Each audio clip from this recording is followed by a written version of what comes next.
아버지, 저 이제 미군이 아니에요. 그리고 전 한국인이 됐습니다. 저를 메갈렌 가문의 자랑이라던 아버지는 제 선택을 배신이라 여겼고 결국 한국까지 저를 찾으러 오셨습니다. 전직 미 공군 장교였던 저는 지금은 한국에서 아이를 낳고 살아가는 한 엄마이자 아내입니다. 국적을 포기하고 정체성의 경계를 넘으며 저는 무엇을 얻고 무엇을 잃었을까요? 그리고 그 아버지와 수술실에서 마주쳤을 때 제 인생은 완전히 바뀌었습니다. 여러분도 가족과의 갈등, 정체성에 대한 고민을 해본 적 있으신가요? 오늘 제 이야기는 단지 한 사람의 국적 변화가 아니라 부모와 자식 사이, 그리고 가족이라는 이름의 진짜 의미에 대한 이야기입니다. 지금부터 시작합니다. 구독과 좋아요는 더 많은 진심을 만드는 힘이 됩니다. 저희 가족은 대대로 군인이었어요. 증조할아버지는 제1차 세계대전에 참전하셨고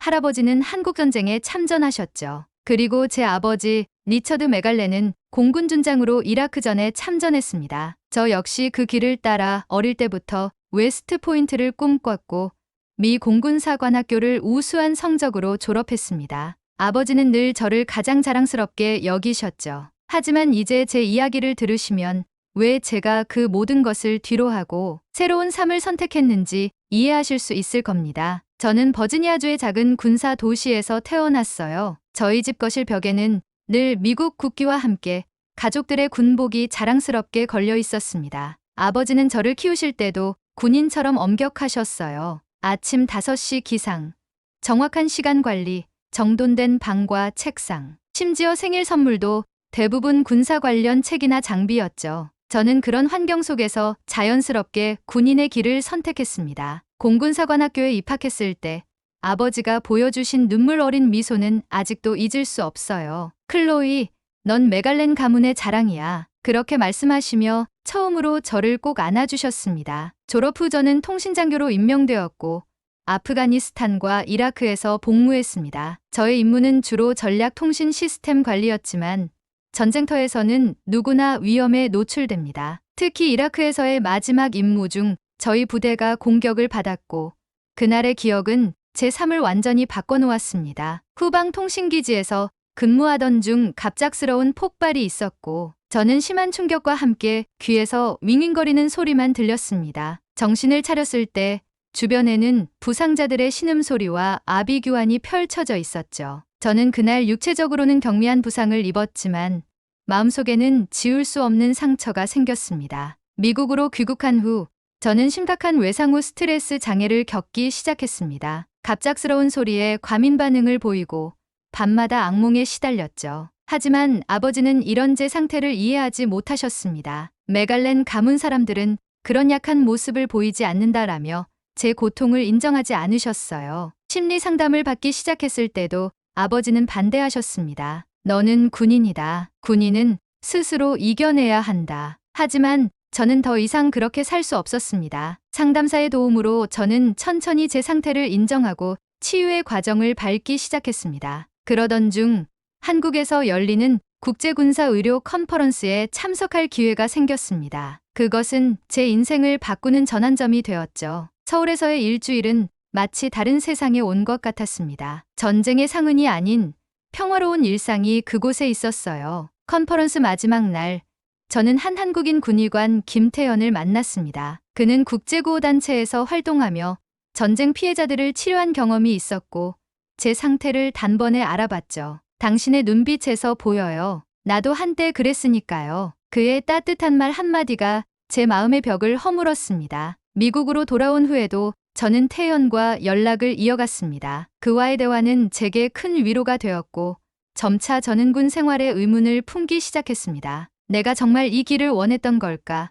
아니면 그저 가족의 기대에 부응하기 위한 선택이었을까? 6개월 후 저는 용기를 내어 아버지께 제 고민을 털어놓았습니다. 아버지, 저는 군을 떠나 다른 삶을 살고 싶어요. 아버지의 반응은 예상대로였습니다. 경로와 함께 내가 우리 가문의 명예를 더럽히겠다는 거냐? 라며 저를 몰아세우셨죠. 어머니, 재난은 중재하려 했지만 아버지는 들으려 하지 않으셨습니다. 이건 우리 가족의 전통이자 의무야. 클로이, 넌 그저 일시적인 어려움을 겪고 있을 뿐이야. 곧 정신 차릴 거야. 하지만 저는 결심했습니다. 전역 신청서를 제출했고 의료적 이유로 명예 제대가 승인되었습니다. 아버지는 그날부터 저와 말을 끊으셨습니다. 집에 돌아갈 수 없었던 저는 짐을 싸서 잠시 친구 집에 머물렀고 곧바로 한국행 비행기 표를 예약했습니다. 태연에게 연락해 사정을 설명했고 그는 제가 한국에서 새로운 시작을 할 수 있도록 도와주겠다고 했습니다. 한국에 도착한 저는 태연의 도움으로 영어 교사 일자리를 구했고 서울 외곽의 작은 아파트에서 새 생활을 시작했습니다. 하지만 적응은 쉽지 않았어요. 언어 장벽,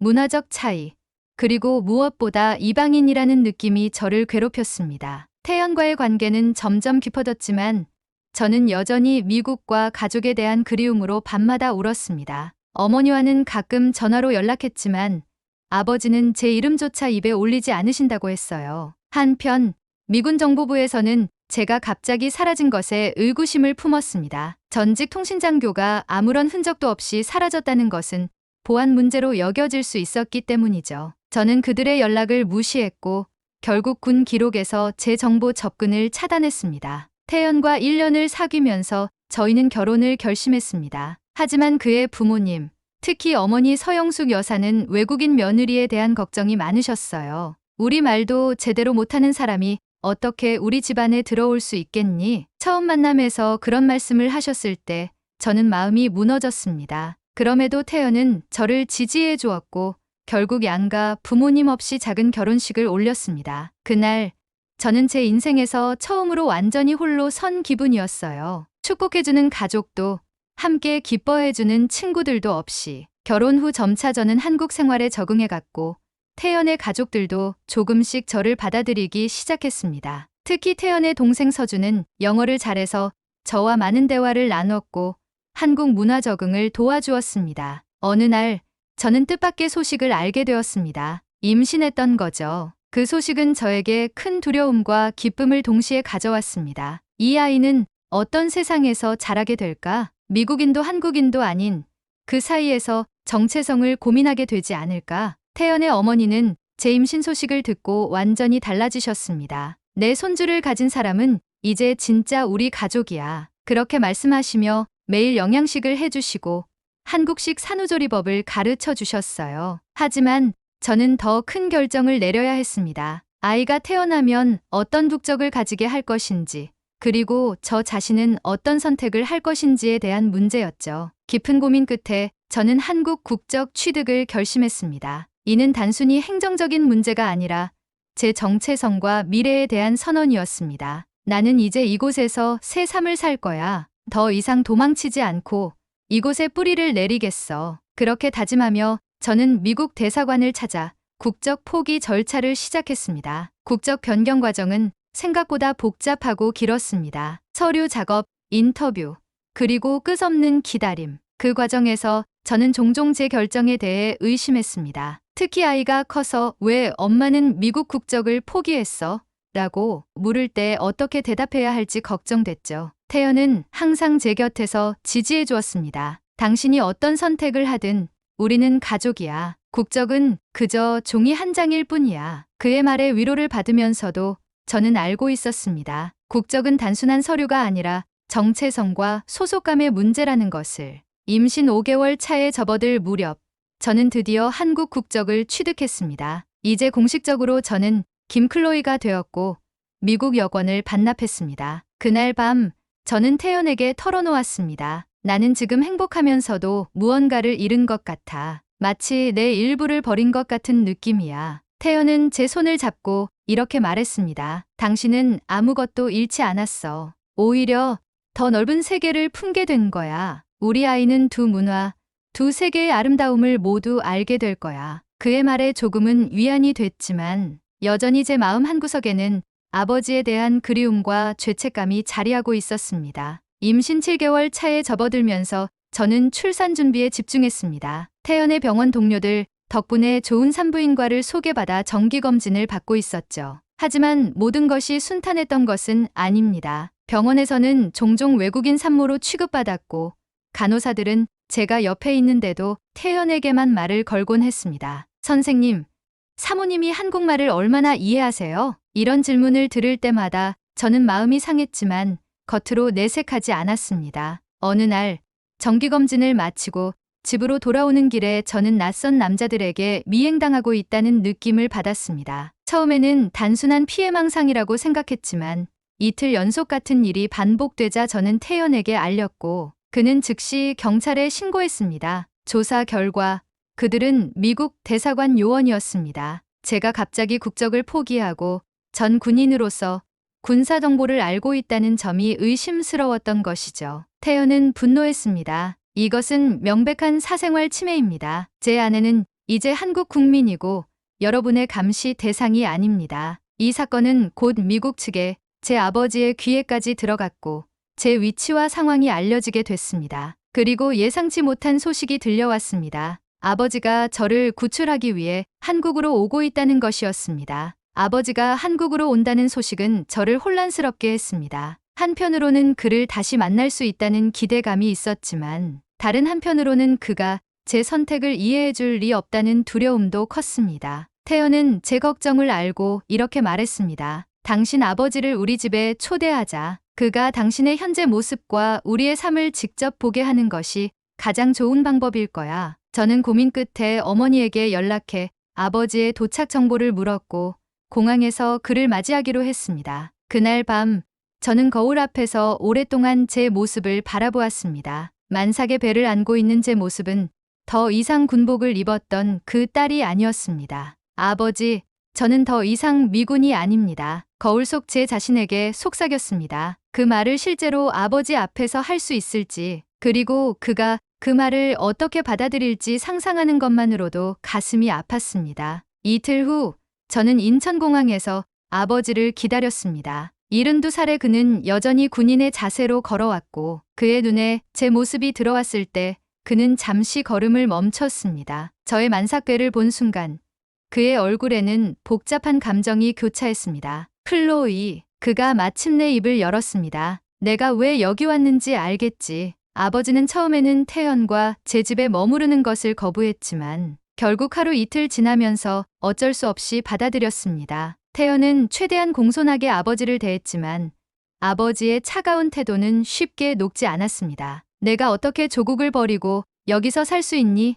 첫날 저녁 식사 중에 아버지가 물었습니다. 이건 단순한 국적 문제가 아니야. 메갈렌 가문의 명예에 우리의 역사를 버린 거야. 저는 침착하게 대답했습니다. 아버지, 저는 아무것도 버리지 않았어요. 제가 선택한 것은 새로운 삶이에요. 전쟁과 폭력이 아닌 평화와 사랑의 삶이요. 태연의 어머니 서영숙 여사가 다음날 방문했을 때 상황은 더욱 복잡해졌습니다. 영어를 거의 못하시는 어머니와 한국어를 모르는 아버지 사이에서 저와 태연은 통역 역할을 해야 했습니다. 놀랍게도 두 분은 언어 장벽에도 불구하고 어떤 공통점을 찾은 것 같았습니다. 서영숙 여사가 한국전쟁 이야기를 하자 아버지는 자신의 아버지가 그 전쟁에 참전했다며 관심을 보였습니다. 또한 두 분 모두 엄격한 가족 가치관을 가지고 있다는 점에서도 통했죠. 태연의 동생 서준이 방문했을 때 그는 유창한 영어로 아버지와 대화를 나누었습니다. 리처드 씨,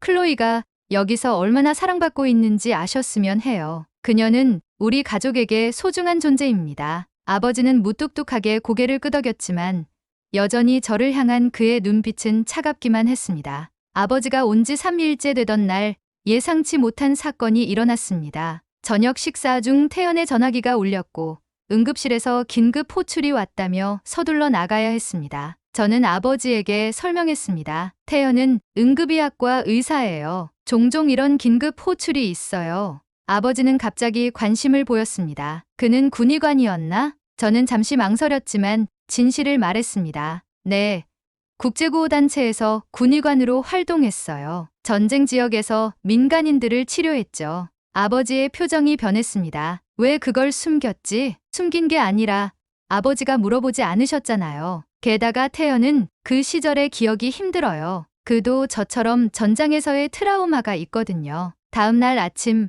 아버지는 일찍 일어나 거실에서 신문을 읽고 있었습니다. 태연이 야간 근무를 마치고 돌아왔을 때 아버지는 그에게 다가가 단도직입적으로 물었습니다. 왜 군 경력을 숨겼나? 내 딸이 전직 군인과 결혼했다는 사실을 왜 알리지 않았지? 태연은 피곤한 눈으로 아버지를 바라보며 대답했습니다. 그것은 제 과거의 일부일 뿐입니다. 지금의 저는 의사이고 클로이의 남편입니다. 군 경력이 제 정체성을 정의하지는 않습니다. 그때 저는 거실로 들어가 이렇게 말했습니다. 아버지, 당신이 그랬듯이 이 사람도 한때 나라를 지켰던 사람이에요. 하지만 우리 둘 다 이제는 다른 방식으로 세상에 기여하기로 했어요. 그 말에 아버지는 잠시 말을 잃었고 처음으로 태연을 다른 시선으로 바라보는 것 같았습니다. 아버지의 태도가 조금씩 바뀌기 시작했지만 여전히 제 국적 포기에 대한 그의 분노는 가시지 않았습니다. 그는 심지어 미국 대사관 지인을 통해 제 국적 포기가 취소될 수 있는지 알아보기도 했습니다. 저는 아버지와 진지한 대화를 나누기로 결심했습니다. 태연의 도움으로 근처 한강공원에 소풍을 계획했고 그곳에서 차분히 이야기를 나누기로 했습니다. 공원에 도착해 한강을 바라보며 저는 아버지에게 제 마음을 열었습니다. 아버지, 저는 당신을 실망시키려고 이런 선택을 한 게 아니에요. 저는 단지 제 삶, 제 행복을 찾고 싶었을 뿐이에요. 아버지는 한동안 말없이 강물을 바라보더니 마침내 입을 열었습니다. 넌 왜 나에게 도움을 청하지 않았니? 왜 모든 것을 혼자 결정했지? 그 질문에 저는 눈물이 났습니다. 아버지가 제 고통을 이해해주지 않으셨잖아요. PTSD로 힘들어할 때도 약하다고 하셨어요. 저는 더 이상 그렇게 살 수 없었어요. 제가 군인이기 전에 한 사람이라는 걸 인정받고 싶었습니다. 아버지는 깊은 한숨을 내쉬었습니다. 나는 내가 강해지길 바랐을 뿐이야. 세상은 약한 사람들에게 가혹하니까. 그런데 아버지, 강함에도 여러 형태가 있어요. 자신의 상처를 인정하고 치유하는 것도 용기가 필요한 일이에요. 태연이 저에게 가르쳐준 것이 바로 그거예요. 그날 우리는 많은 이야기를 나눴습니다. 아버지는 여전히 제 선택을 완전히 이해하지는 못했지만 최소한 듣고자 하는 의지를 보여주셨습니다. 그것만으로도 저에게는 큰 진전이었습니다. 집으로 돌아오는 길에 아버지가 문득 물었습니다. 아이 이름은 정했니? 아직이요. 태연과 저는 아이가 태어난 후 이름을 지으려고 해요. 메갈렌 가문에는 대대로 내려오는 이름들이 있지. 저는 미소 지었습니다. 그것도 생각해 볼게요, 아버지. 아버지의 방문이 2주째에 접어들던 날 밤, 저는 갑자기 심한 복통을 느꼈습니다. 예정일보다 2주나 빨랐지만 양수가 터졌고 태연은 당직 중이었습니다. 집에는 저와 아버지뿐이었죠. 아버지, 도와주세요. 아이가 오려고 해요. 제가 비명을 질렀을 때 아버지는 놀라운 침착함을 보여주셨습니다. 즉시 저를 차에 태워 병원으로 향했고 태연에게 연락했습니다. 병원에 도착하자 의사들이 분주히 움직였습니다. 조산이에요. 아기의 심장 박동이 불안정합니다. 분만실 밖에서 아버지와 태연은 처음으로 진정한 대화를 나눴습니다. 태연이 전직 군의관으로 시리아와 예멘에서 근무했다는 사실, 그곳에서 겪은 트라우마에 대해 이야기했습니다. 아버지는 나도 비슷한 경험이 있네. 베트남에서 라고 답했습니다. 처음으로 두 사람은 서로를 군인과 사위가 아닌 같은 아픔을 겪은 인간으로 바라보기 시작했습니다. 분만실에서 저는 힘겨운 진통을 겪었고 의사들은 긴급 제왕절개를 고려하고 있었습니다. 공포에 질린 저는 계속해서 아버지를 찾았습니다. 의사들은 특별한 상황을 고려해 아버지가 수술실에 들어오는 것을 허락했습니다. 그는 제 손을 꼭 붙잡아주며 말했습니다. 클로이, 넌 할 수 있어. 넌 메갈렌 가문의 딸이야. 우리는 결코 포기하지 않아. 그 순간 저는 깨달았습니다. 아버지가 저에게 심어준 그 강인함, 그 의지가 지금의 저를 만들었다는 것을. 제가 흐느끼자 아버지는 이마에 키스하며 말했습니다. 내가 내 선택을 존중하지 못해 미안하다. 넌 언제나 내 자랑스러운 딸이야. 그 말을 듣는 순간 저는 마지막 힘을 내어 출산에 임했고 마침내 우리 아이의 울음소리가 수술실에 울려 퍼졌습니다. 의사가 아이를 들어 보여주었을 때 아버지의 눈에서 눈물이 흘렀습니다. 72년 세월 동안 처음 본 아버지의 눈물이었습니다. 아이가 태어난 후 모든 것이 달라졌습니다. 아버지는 더 이상 저의 선택을 비난하지 않았고 매일 병원을 찾아 저와 아이를 돌봐주셨습니다. 태연의 어머니 서영숙 여사도 전통 산후 음식을 직접 해오셨고 놀랍게도 두 분은 언어 장벽에도 불구하고 서로를 존중하는 관계를 형성해 갔습니다. 퇴원 후 아버지는 자신의 어머니의 은 목걸이를 저희에게 선물했습니다. 이건 대대로 메갈렌 가문의 여성들에게 전해 내려온 물건이야. 이제 내 딸에게 물려주렴. 그 순간 저는 아버지가 결국 제 선택을 인정하셨고 제 딸을 메갈렌 가문의 일원으로 받아들이신 것임을 깨달았습니다. 아버지는 한국에 머무른 1개월 동안 기본적인 한국어도 배우셨고 태연과도 진지한 대화를 나눴습니다. 떠나기 전 그는 저희에게 미국 방문을 제안했습니다. 너희 어머니도 손녀를 보고 싶어 하실 거야. 그 말은 아버지가 저를 다시 가족으로 받아들인다는 신호였습니다. 아버지가 떠나기 전날 밤 아이의 이름을 결정하는 자리에서 아버지가 제안했습니다. 하나 리아는 어떨까? 하나는 한국어로 하나됨, 리아는 히브리어로 용기 있는 자란 뜻이지. 두 문화, 두 가족이 하나로 연결되는 의미야. 저와 태연은 즉시 그 이름이 완벽하다고 느꼈습니다. 그날 저녁 저는 아버지와 진지한 대화를 나눴습니다. 아버지, 제가 미국 국적을 포기했다고 해서 제 뿌리나 가치관까지 부정한 것은 아니었다는 걸 이제 알아요.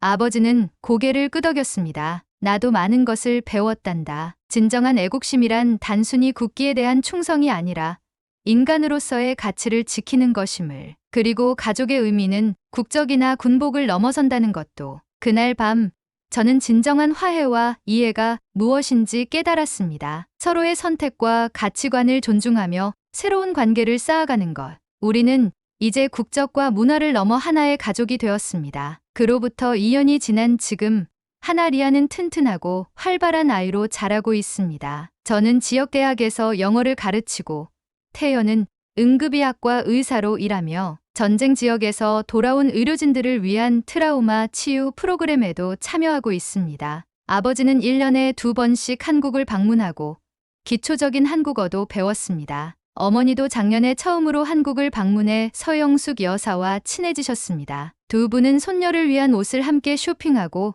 요리법을 교환하며 즐거운 시간을 보냈습니다. 지난달 저는 한국 시민권 시험에 합격했습니다. 시민권 증서를 받던 날 아버지는 화상통화로 함께하며 말했습니다. 축하한다, 클로이. 넌 진정한 세계 시민이구나. 사랑하는 시청자 여러분, 지금까지 제 이야기를 들어주셔서 감사합니다. 국적이나 문화적 정체성의 변화는 단순한 서류상의 문제가 아니라 깊은 내적 여정입니다. 저는 미국 국적을 포기하면서 많은 두려움을 느꼈지만 그것은 제가 스스로 선택한 삶을 향한 첫걸음이기도 했습니다. 가족 간의 갈등, 특히 부모님과의 가치관 충돌은 누구에게나 상처가 됩니다. 하지만 진정한 대화와 이해로 그 벽을 넘을 수 있습니다. 우리 아버지처럼 완고해 보이는 분들도 변화할 수 있는 가능성을 품고 계십니다. 노년의 부모님들께 말씀드립니다. 자녀들의 선택이 이해되지 않더라도 그들의 이야기에 귀 기울여 주세요. 세대 차이를 인정하고 존중할 때 더 깊은 관계가 만들어집니다. 자녀 세대에게도 말하고 싶습니다. 부모님의 걱정은 대부분 사랑에서 비롯됩니다. 갈등 속에서도 대화의 끈을 놓지 마세요. 저와 아버지처럼 서로를 이해할 수 있는 순간이 반드시 찾아올 것입니다. 이제 하나 리아는 곧 3살이 됩니다. 언젠가 저는 그녀에게 이 이야기를 들려주고 싶습니다. 국적과 문화의 경계를 넘어 진정한 자신의 정체성을 찾아가는 여정에 대해, 그리고 그 과정에서 가족의 의미가 어떻게 깊어질 수 있는지에 대해서요. 여러분의 인생에도 어려운 선택과 갈등의 순간이 있을 것입니다. 그때 진실된 마음으로 대화하고 서로의 다름을 인정하며 무엇보다 사랑의 마음을 잃지 않기를 바랍니다. 국적과 문화, 세대를 넘어서는 진정한 이해와 화해의 순간이 여러분에게도 찾아오길 진심으로 기원합니다. 오늘의 사연이 마음에 드셨다면 구독과 좋아요, 그리고 알림 설정 부탁드립니다. 여러분의 관심과 응원이 더 많은 이야기를 나눌 수 있는 힘이 됩니다. 시청해 주셔서 감사합니다.